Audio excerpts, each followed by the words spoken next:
La démission du directeur de cabinet du Premier ministre Bruin Otshibala fait les gros titres de la presse paru vendredi 9 mars à Kinshasa.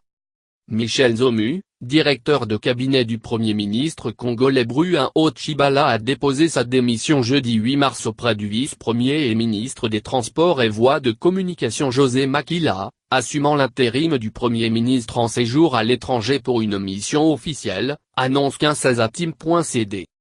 D'après le média en ligne, cette démission est consécutive à la bagarre survenue lundi à la primature et la gestion médiatique de cet incident par le directeur de cabinet du Premier ministre.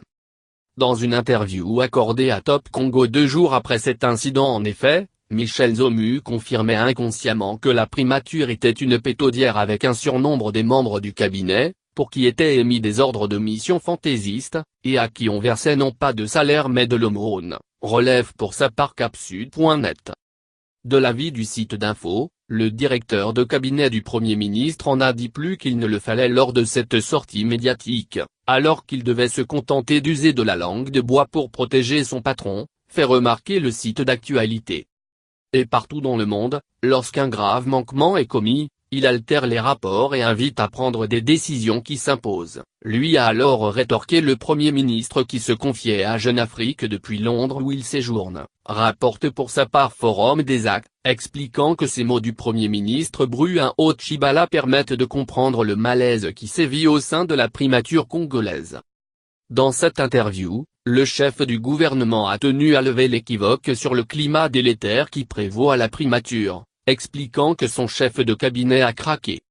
La Prospérité de son côté s'interroge sur la suite que Bruin Otshibala va donner à cette lettre de démission de son directeur du cabinet, à son retour annoncé pour ce dimanche 11 mars.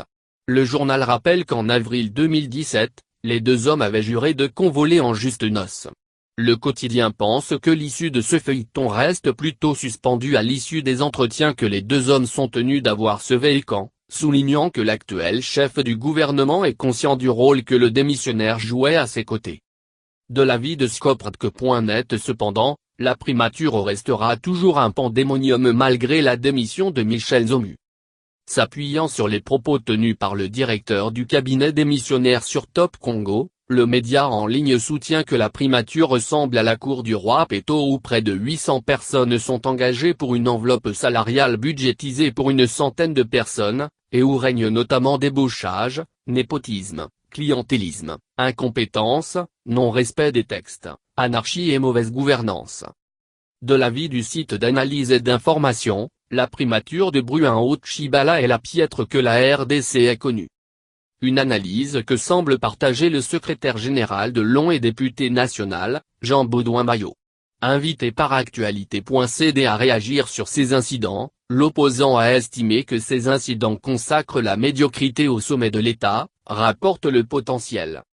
Pour le député, poursuit le quotidien, la primature n'existe plus, elle s'est arrêtée avec l'ancien Premier ministre Matata Amponio. S'appuyant sur les allégations du directeur du cabinet du Premier ministre, Le Phare constate que les membres du cabinet du Premier ministre ne sont pas bancarisés. Et pour le quotidien, la non-bancarisation de cette lourde machine politique est la source de tous les abus de gestion. La bagarre de lundi dernier autour des fonds publics aura au moins le mérite d'interpeller les responsables pour remettre de l'ordre dans cette boutique, soutient le quotidien.